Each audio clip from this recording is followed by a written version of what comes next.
High বন্ধুরা, কেমন আছো? আশা করি সবাই ভালো আছো। দেখতে পাচ্ছ আমরা মাঠের মাঝখানে চলে এসেছি পিকনিক করতে। এদিকে আমি সবজি বানাচ্ছি আর ওদিকে মা রান্না করছে। মাঠের মাঝখানে পিকনিক করার মজাটাই আলাদা। এদিকে আমার মেয়ে চলে এসছে।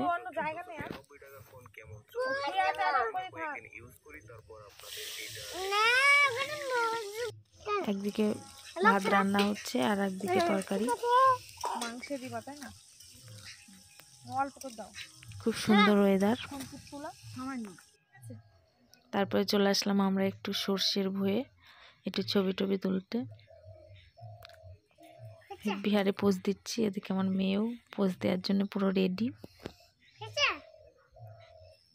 তারপর ছবি তোলা হয়ে গেলে চলে গেলাম একটু। খুব লোভ লাগলো শাক দেখে, তাই দুটো শাক তুলে নিয়ে আসলাম। খুব সুন্দর লাগে খেতে।